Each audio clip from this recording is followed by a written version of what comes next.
Well, I wanted us to have a little fun this morning. I did way too much talking last week. I know, which is common for every week.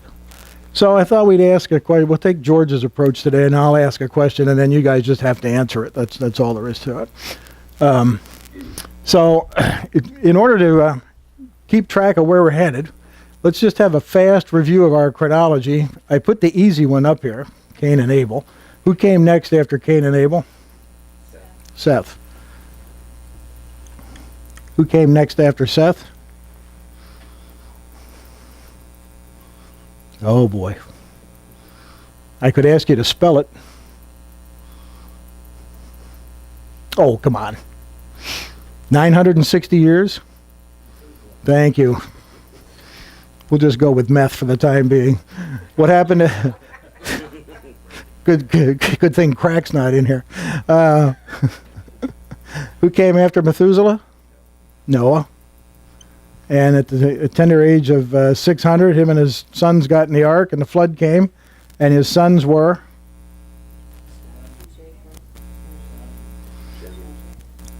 Ham, Shem, and Japheth. Okay? And then if we follow Shem's line down, where do we end up with relative to our story today? Terah. And Terah had 3 sons, and they were? Well, you know one of them at least is Abram. Okay. One was Abram. One was Laban. And the other was? Haran. Remember Haran? There's the city Haran is where they go and so on. Okay, and then he died. So Lot became the responsibility of Abram at this point. And Abram married his half-sister Sarai. And Laban married Michelle or Michal, I can't remember how to pronounce it, one of Haran's daughters. And Abram and this group took off down the coastline and ended up in Egypt last week when we were talking. And that's a very shortened version, because what happened was Terah moved back to Haran. All the family went with him. I mean, this is Oriental culture like you've known all your lives. The eldest leads the family. And these guys could each be 100 years old. If he's still living, he's the dad, and he runs everything. And Terah said, we're going to Haran. They all packed up, went to Haran, Lot, Laban, the whole group. Terah will die there. Laban will stay there. And 140 years after Abram's birth, Abram will send a servant back to Haran to Laban to get a wife for Isaac. And so if we think about Abram for a minute, Abraham eventually, he's going to have Isaac. Isaac's going to have who? Jacob, who was a twin. His other brother was Esau. And then from Jacob will come Joseph. And Joseph will die, and that will pretty much end the book of Genesis. Just, you were curious and had leaped ahead and read to the back of the book already. Okay, so the thing for us to keep in sight here as any Bible study, but particularly Genesis. History, chronology, all those things are fine. God's Word, the Bible, is God's plan for the redemption of man through his Son Jesus, period. From Genesis through Revelation. And that's why I love this chart. Some of you have probably seen it before, maybe some have never seen it.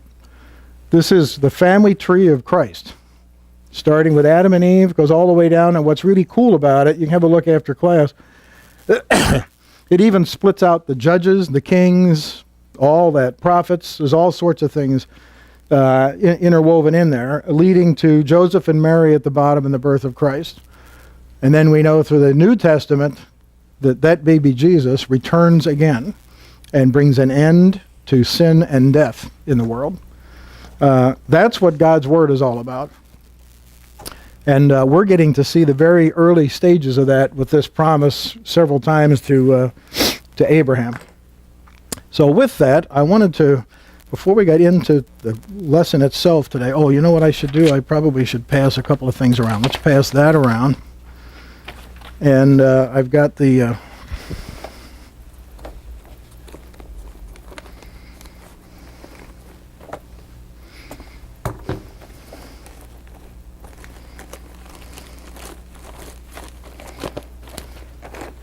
somebody tap dance for a minute or two? There we go. And we'll pass these around. Before we get into the lesson itself, I wanted us to have a look at something that I believe gets overlooked a lot. And so let's turn to Genesis chapter 12 for just a moment. Because today's lesson's in chapter 13. But you all knew that because you looked at the lesson and filled in all the stuff. So that's good. So we're over here in Genesis chapter 12. And we're going to pick up in verse 4 for just a minute. I'll wait till you get there.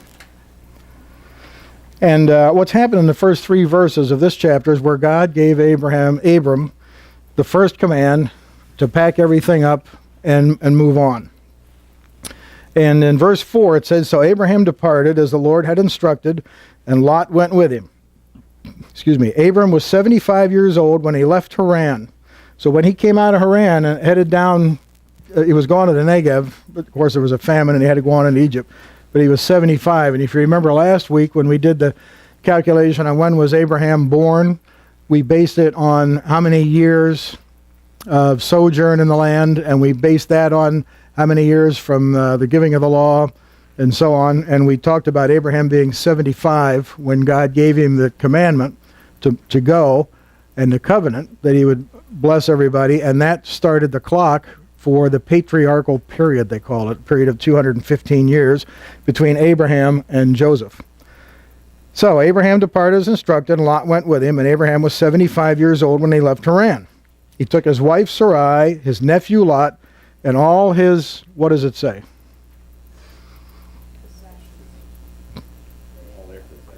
Possessions. Anybody else got a different word than possessions there? Depends on the version you're reading, I suppose.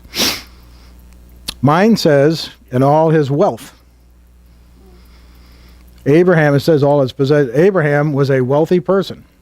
One of the things we talked about last week or the week before is that Abraham, people see him as some, not so intelligent sheep herder out in the mountains of the Chaldeans, and God calls him to leave.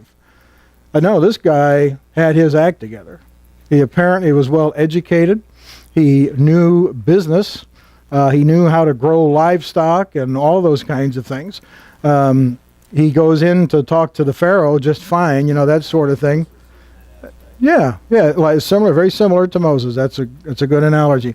So I want you to remember, first of all, that Abram is no dummy. And then, second of all, he's got this terrific faith in God. Of course, immediately both of those are tossed out the window, and he lies to the Pharaoh when he gets there. But he's a lot of wealth. So it says in all his wealth, and then in my version it cites his livestock and all the people he had taken into his household at Haran. And this isn't 4 or 5 folks. We're going to come out later and see he's got quite the household here. So you had to have wealth. I mean, even today, for you to have help living in your house, you've got wealth. Particularly, it's one thing to have a cleaning lady come by once every 2 weeks for an hour. It's another to have full-time help living in the house. Or in this case, of course, it wouldn't have been just house help. It would have been the shepherds for all these flocks that he had. It would have been the small army that protected everything and so on. All of this is getting gathered into this caravan and is heading down the Negev. So he took his livestock as well, all the people he'd taken into his house at Haran, and headed for the land of Canaan. And then it goes on to tell you that when he got down there, he gets to Bethel and so on, but eventually he gets into the Negev. I'm pointing like there's a map there. And famine. So he goes into Egypt, and we had this story last week. He lies to the Pharaoh. His wife, it's interesting that Abraham is 75. His wife is, I think she's 10 years younger, as I recall, so she'd be 65. And the Pharaoh and all the officials see her and her beauty. Interesting.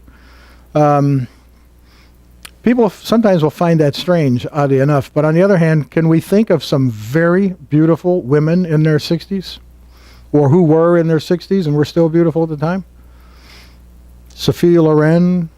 I think if you think about it, I think Jacqueline Kennedy, I think, looked very well, no matter what age. There are, you go down the list, you'll find some that are, Betty White, well, okay. But it's not unusual to find, and in fact, a beautiful woman in her 60s could easily be mistaken for one in her 50s or 40s, for that matter. But it is there's the aging thing too. But there is a bit of a problem here now. Because if we go over to the Egyptian side of things, the Pharaoh, what are the women that the Pharaoh surrounds him with? What are the harem? Anybody harem? Many harems? Yeah. Who are the women that live in harems? Well, no, but to get into the Pharaoh's harem, generally speaking, what kind of woman would you have to be? Beautiful, certainly beautiful. Young, beautiful, and something else. Virgin. Yeah. So it's odd, frankly, that a Pharaoh who has all of these harems with all of these young virgins in them would suddenly be drawn to Abram's wife, as far as he knew, as his sister. It's just curious for the time being. Yeah, well, perhaps. I don't know. It's curious. It's just a curious observation that such a thing would... In any case, so now we're going to go over to chapter 13. And I want you to see something. And we're going to study all of 13, but I want you to see... got to come down to where the verse is. So... Well, I'll just start reading in verse 1. We won't go too far into it. So Abram left Egypt and traveled north into the Negev, along with his wife Lot and all they owned. Verse 2. Now, my verse 2 says, Abraham was very rich in livestock, silver, and gold. And then from the Negev, they continued traveling and so on. He went in there wealthy. What did the Pharaoh do when we looked at this last week? What did the Pharaoh do when he took Abram's sister? Gave him sheep, donkeys, camels, I believe it said. In fact, we can flip back there real quick. It's right at the tail end of 12. Yeah, manservants. Yeah, so he's coming out of there even wealthier than when he went in, and now he's got, I don't know if they call camels, do camels go in herds or pods or I don't know what, but anyway, he's got, he goes down to the Camelot every day. No, never mind. But he's got, camels, goats, sheep, donkeys, manservants. Packing all of this up and heading up the road must have been I'm sure he hired people to do that too. The United Moving Van guy probably came by and, but this is a huge entourage for Abraham. And then it says, from the Negev, they continued traveling by stages towards Bethel, and they pitched their tents between Bethel and Ai, where they had camped before. And this was the same place where Abram had built the altar, and there he worshipped the Lord again. Lot, who was traveling with Abram, had also become very wealthy. So Lot is benefiting from hanging with Abram.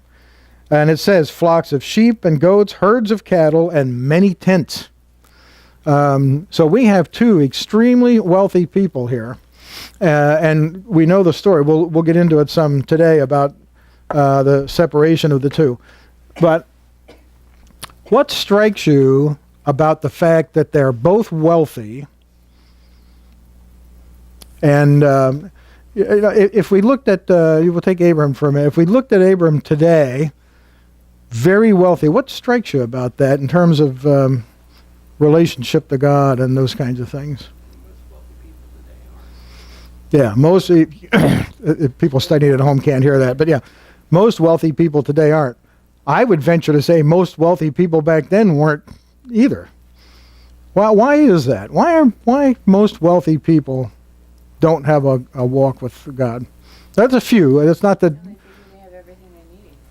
Well, they have everything they need. That's yeah. Yeah. Yeah, they have everything they need because they went out and got it on their own. They didn't need somebody else to help them. You know, you'll hear that attitude a lot from non-believing wealthy folks. The wealthy who know God, on the other hand, recognize that everything they had came from God, and Abram is a great example of that. And we'll see next week's lesson, we'll see a really perfect example of how we know he was like that when he rescues the citizens of Sodom. He'll demonstrate that again. But yeah, the experience I've had is you either find a wealthy believer who knows that the only reason they have that wealth is God's given it to them to steward, or you'll find the self-made wealthy type, or the folks born into it, inherited it. In either case, yeah, this Jesus thing, I'm fine on my own, you know. And then they rationalize what will happen after death if anything happens. Yeah, but they also use religion as a political situation. I mean, a lot of the people that were born into wealth are Catholic or something to that degree, and they attend church for their own. Oh, some wealthy people hang out with the religious. Well, yeah, I mean, a perfect example of that's Pharisees and the Sadducees, and they're giving their alms in public and praying in public and all that. Yeah, yeah, disingenuous. Yeah, just to be a part of society. But that's another thing to remember about Abraham is he was very, very wealthy, and apparently had been all along. The sense we get, I mean, he wasn't in Haran but 2 years, so he couldn't have gotten all that wealth just in 2 years. He had to have, over time, and I can tell you, having hung around a lot of wealthy people as a CFO, wealth is a lot of responsibility. And the more wealth you have, the bigger the responsibility. There is a lot to manage. My mother worked for a self-made millionaire years ago, and he said he spent the first half of his life accumulating his wealth, and the second half of his life trying to hang on to it, because everybody wants it at that point, you know, that sort of thing. Where Abraham seems to have a nice, steady balance. You know, he doesn't let the wealth really influence him. Not that I can see in any of Abraham's stories. He may have his shortcomings from time to time, but I don't see anywhere in there where it ever influenced him. Now, what about Lot? What do we see when we look at Lot? He's wealthy, it says. What about Lot? Well, he wanted to keep it, but what do we know about Lot? Today's lesson is a good example of that.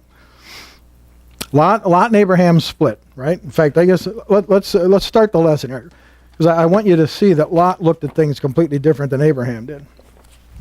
So our first question today is, who does it say left Egypt with Abraham? And we've looked at that 13:1.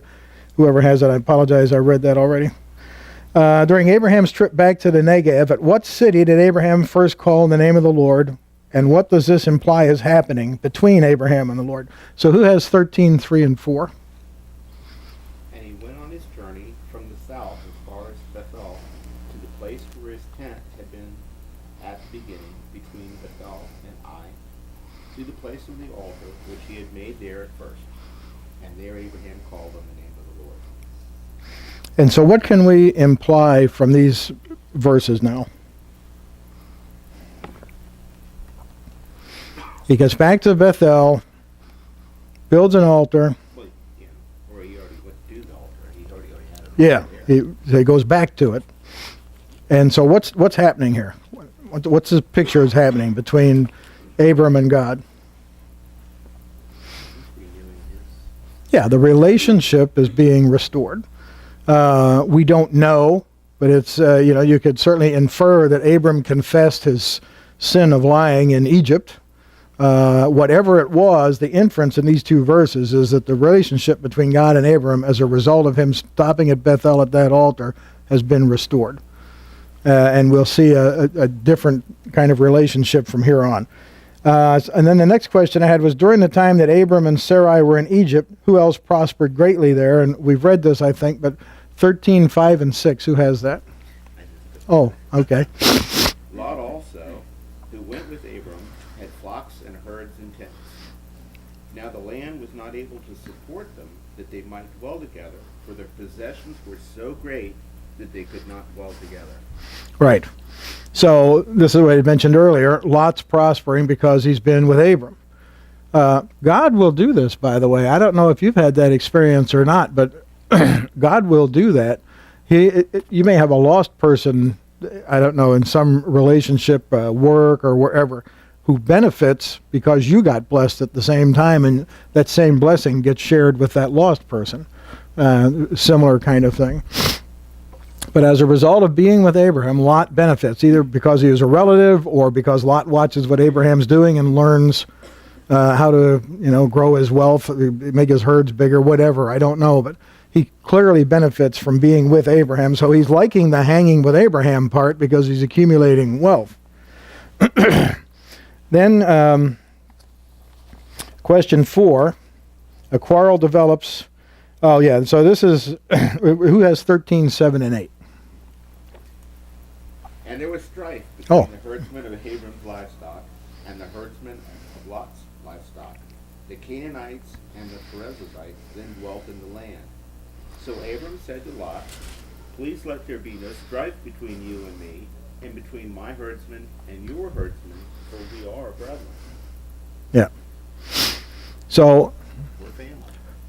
what can we learn about Abraham from this little discussion? What did I tell you earlier about the Oriental thing? So, Family.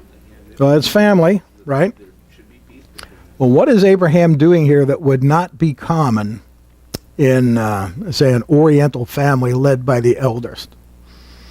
What's Abraham doing here? It's given Lot the choice. Yeah. Who said that? Yeah, he's giving Lot a choice. He didn't have to do that. He could have, son, get over in that rocky field with your sheep and don't bother me anymore. That's yours. No, he didn't do that. He was really trusting God, and he didn't want to influence the situation, and so he said, Lot, you choose, and I'll do the opposite. Excuse me. There's an interesting thing here, which I post in the answers. Pardon me, that's going to sound real good on the microphone. There's a real interesting thing I put in the answer here. It'll be interesting to see what people think when they read it on the website. There's another analogy I drew from looking at Abraham and Lot. Now, they're both family. They're both succeeding. They're both getting great wealth. And they decide to have a sort of a friendly split, if you will. I mean, it was pretty much an amicable separation, it looks like. What if churches were to do that? It's interesting, the number of churches who grow to some stage. I'm not suggesting it's us. I'm just saying we've been around plenty of churches. They grow to some stage. Then there's a split in the church, but it's a harmful split because they're both arguing over what direction the church should go, rather than one group starting a satellite church or something, or the two deciding to set up two churches or something to that effect.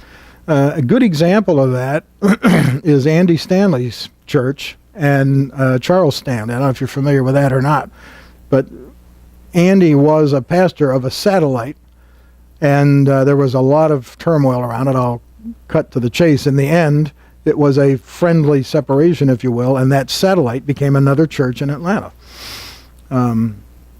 Abraham sets a good model for us here, that simply because things need to be divided or separated doesn't mean harm necessarily has to come to the situation.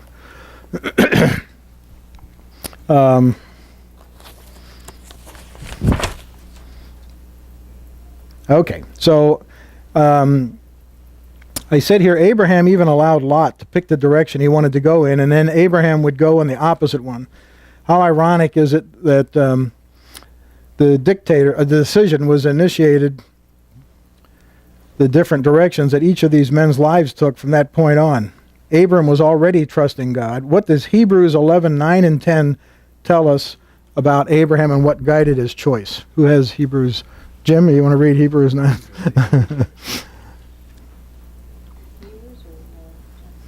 No, I have Hebrews 11, verse 9 and 10. Didn't I turn that? Oh, okay. Okay. I thought you meant chapter. Yeah, it's Hebrews chapter 11, verse 9 and 10.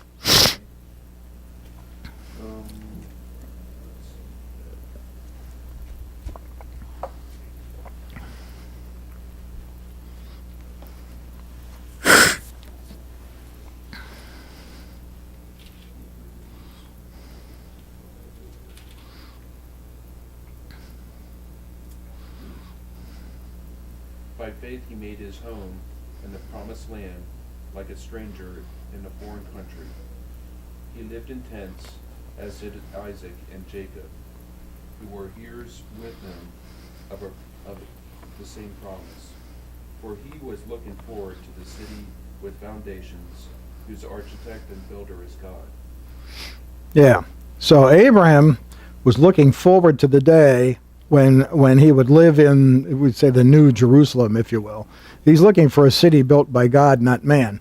What's Lot looking at when he looks over the valley? Sodom, city built by man.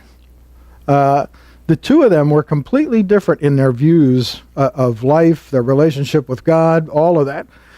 Abraham didn't let money influence him. Lot was very much influenced by it. Lot wanted to be an influencer. Lot wanted to sit in the gate. And in fact, we'll see as we go into Lot's life, that's eventually where he ends up. But Lot looks out over the valley and sees everything is green and lush, and man, my cattle will just prosper big time. And right down there is that, look at all those city lights in Sodom. I'll be something special down there. All this wealth I've got, I'm going that way. Abraham stays up in the rocky hill country and trusts in God to prosper him. So Genesis 13:10 then says that Lot visualized two things that helped him determine he wanted to go that way. So who has Genesis 13:10? And Lot lifted up his eyes and saw that the Jordan Valley was well watered everywhere, like the garden of the Lord, like the land of Egypt, in the direction of Zoar. This is before the Lord destroyed Sodom and Gomorrah. Yeah. So the two things he saw were?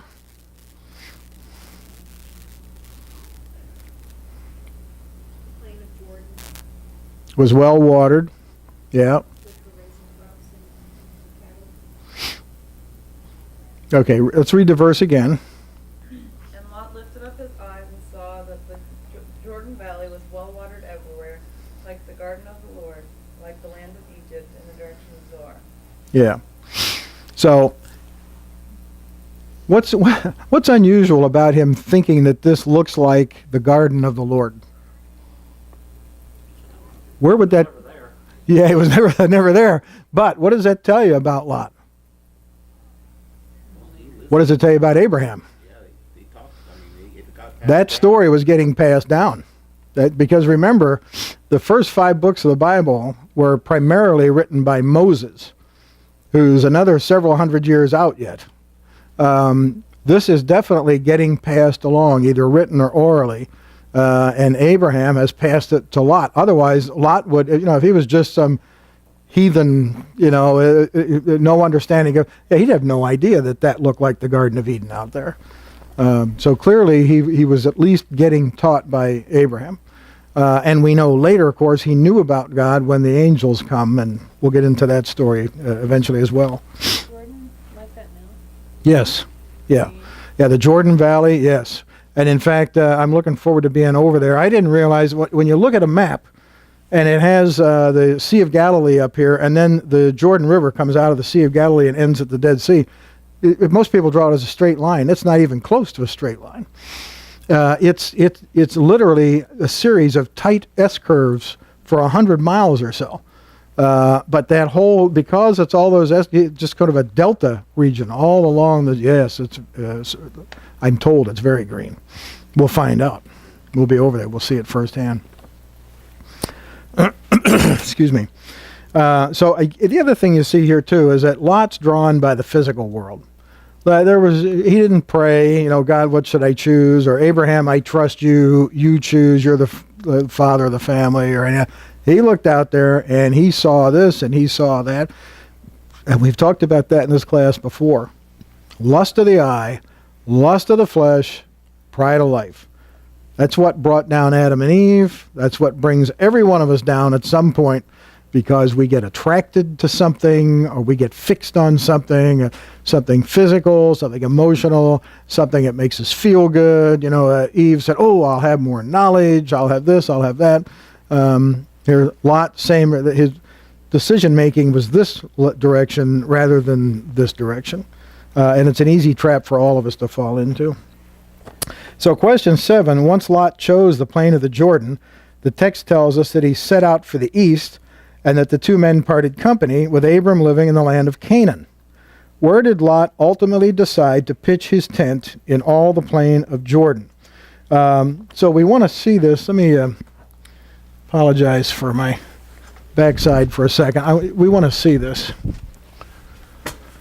So we're going to go from a family tree. We're going to go to Bethel and Ai, and we're standing between the two of them, looking down on the Jordan. We can see the Dead Sea, which runs on down that way. You've got the Jordan River. Sea of Galilee is up here. And roughly, right here is Bethel and Ai. And I could be off a little because Jericho is going to be right here. And then south of this, you're going to have Jerusalem. And then just a little south, about 20 miles, another town we'll come to know as Hebron or Hebron, depending on how you want to pronounce it. So they're standing here. He looks down on this plain. Sodom, where we're excavating, is about right there. Right here, to give you an example, is Mount, I think it's called Haran. This is where Moses stood and looked over at the Promised Land.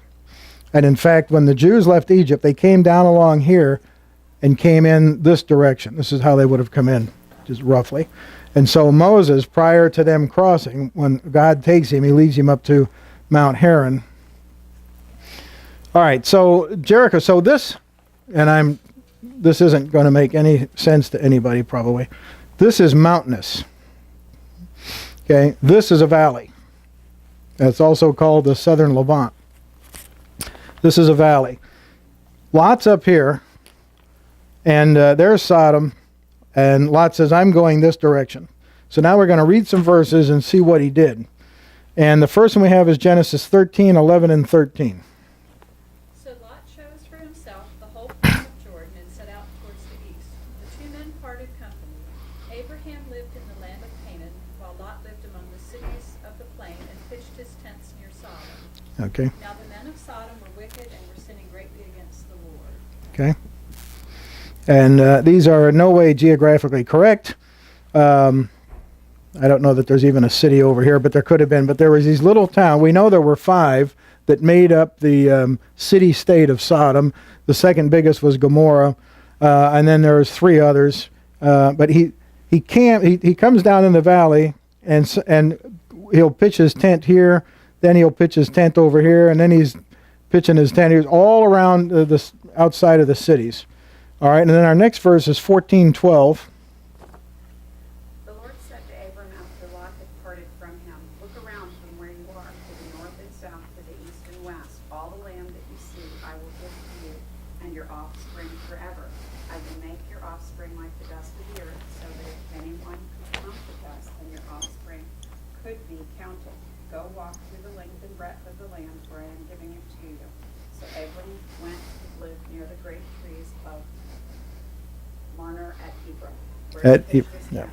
There he built an altar to the Lord. Yeah, you'll also hear it referred to in some places as Mamre, the Oaks of Mamre. It's right outside of Hebron or Hebron. But he says, look, north and south. Well, that's the land from Dan to Beersheba. And then east and west, which would, of course, bring you over here along the coastline. This being the Mediterranean right here. And then, of course, that direction as well. And then Abraham sees that. Here's the promise. And so Abraham travels on down the mountains into the region of Hebron. You'll remember that name because that's where eventually he will come back when he buries Sarah, and he'll buy a cave and a field just outside of Hebron to bury her. He will eventually be buried there, as will Isaac and Rebekah and Joseph and Leah. 6 of them are buried in the cave there.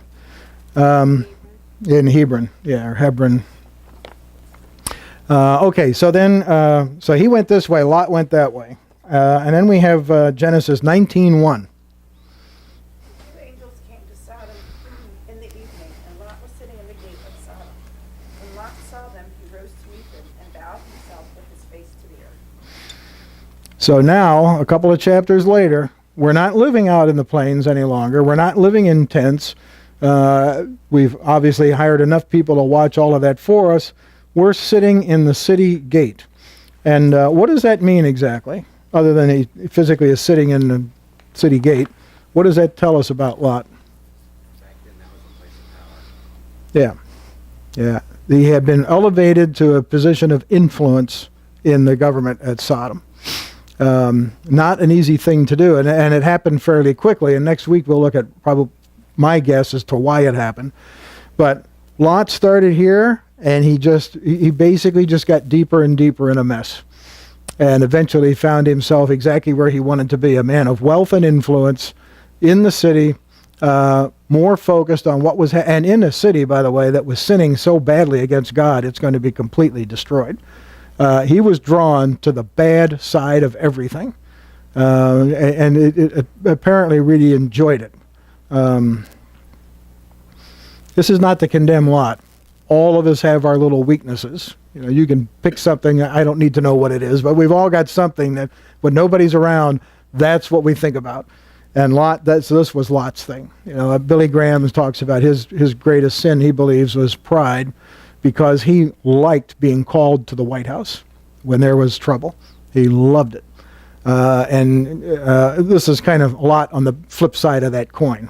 Lot wanted to be an influence, and Lot liked that city. And the more we study Sodom, the more gross it is. It's just, yo. Okay, so we see Lot's steady degradation this way. Meanwhile, here's Abram getting closer to God and settling for a time in Hebron. When did God reaffirm his covenant with Abram? We now go to 13:14. So Lot has separated. Abram's come back down. They've had his thing at the altar in Bethel, between Bethel and Ai. He's now back down in Hebron. And Genesis 13:14 to 18.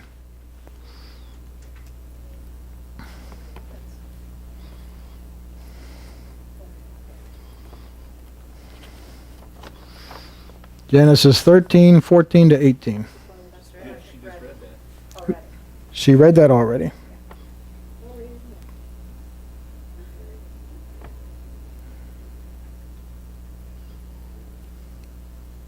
Yeah. Again? Yeah. Okay. All right, the Lord said to Abram after Lot had parted from him, look around from where you are, to the north and the south, to the east and the west. All the land that you see I will give to you and your offspring forever. I will make your offspring like the dust of the earth, so that if anyone could count the dust, then your offspring could be counted. Go, walk through the length and the breadth of the land, for I am giving it to you. So Abram went to live near the great trees of Mamre at Hebron, where he pitched his tents. There he built an altar to the Lord. Right. So we read it the first time because we wanted to see he followed God's instruction, Lot followed his own eye. This question is, when did God reaffirm his covenant with Abram? And when did he do it? After Lot left. Abraham is now 77, I think, at this point. Abraham is now finally just Abraham and his family and his wealth. Now God reaffirms the covenant with Abram. Now God and Abram, in fact, Abraham soon here, I think, again, that's in next week's lesson, Abraham will be called Abraham shortly. And that relationship will begin. Now we know that Abraham is still a long story because he's only about 77 here. He's not going to have Isaac till he's 100. He's going to have Ishmael when he's 90. There's a lot still to happen. I mean, it's the thing that's amazing about Abraham, and we spend so much time on it and so little later in other parts of Genesis, chapter after chapter, about even Adam and Eve don't have the coverage in the Bible that Abraham has. There's a lot to learn about him because he is going to be the father of all nations. He's going to be the father of three world religions. And through Abraham, Christ is going to come. So it's very important that we study his life. So then the last question I had was, Abram settles in the plain of Mamre near Hebron, and God promises him that his seed will be as numerous as the dust of the earth. If it could be numbered, who specifically does the Bible indicate is Abram's seed? And the Bible talks about Abraham's seed quite a bit. So let's start with Genesis 17:5 first. No longer will you be called Abram, your name will be Abraham, for I have made you a father of many nations. Okay, father of many nations. Galatians 3:29. And if you belong to Christ, then you're Abraham's So Christians are descendants of Abraham, and we know from another verse, maybe we're going to read it next, that we're adopted in. Romans 4:11. And he received the sign of circumcision, the seal of righteousness that he had by faith while he was still uncircumcised. So then he is the father of all who believe, but he has not been circumcised, in order that the righteousness might be credited to them. Yeah. So he's the father of all who believe. And then 1 Peter 2:9. But you are a chosen people, a royal priesthood, a holy nation, a people belonging to God, that you may declare the praises of him who called you out of the darkness into this wonderful light. So we know he's the father of the Jews. He's the father of Islam, beginning of Islam, and of course the Christian followers of Christ. All three, the three largest world religions, all stem from Abraham, and he only had one child, and he didn't have it till he was 100. Just absolutely amazing. Well, I better stop there. I was going to tell you about something else, but that'll be in the next week's lesson. This is so cool. We could just do this all afternoon. And Abraham and the whole Abraham and Lot thing. I mean, next week you're going to see him. You're going to see Lot in trouble, Abraham bailing him out, those sorts of things, all kinds of neat stuff.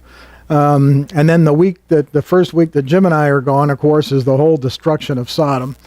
And that story, just fascinating. Everything that went on before there was the Ten Commandments, before there was Moses, before there were any of the kings in the United Kingdom, before any of those other things happened, period of the judges, any of that stuff.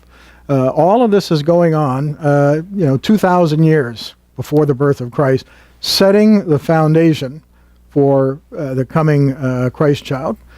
Just absolutely amazing. One of the things that you see as you study God's Word, or if you look at archaeology, time has been going on for a long time. Pick your period. Archaeology can go back 12,000 years right now. 12,000 years. I mean, we're at 2014, and we think between 2014 and the Civil War, 1865. Wow, look how long that was. The Revolutionary War, 250 years ago. 12,000 years have gone by already. God is patient. God has a plan, and it's coming together exactly as he wants. We have to have such a long, not timeline, our perception of God and the things that he is doing.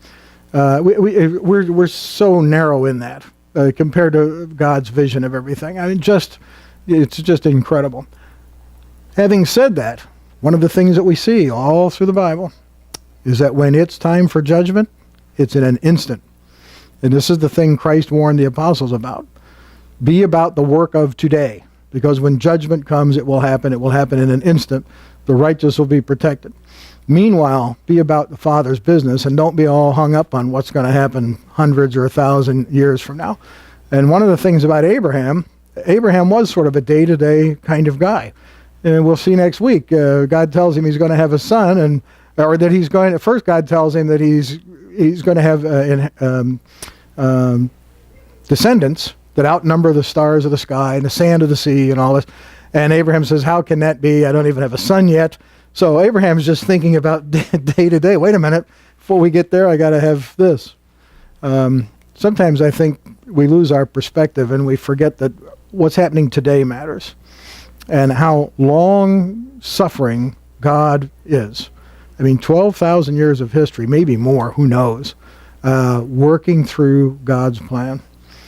And we'll get to dig some of that history up here in a couple of weeks. That'll be neat. Yeah, so next week we'll look at a little bit more at Lot. We'll look at Abraham coming to bail him out and what that's all about. So I hope you're getting something out of it. I'm enjoying the heck out of it. And then knowing that, after the Lot story, we've got Isaac.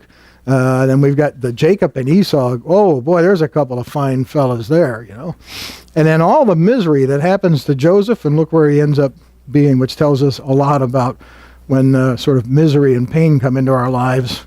Sometimes God really does have a purpose, and it's amazing at that. So with that, let's go ahead. We'll close with a word of prayer.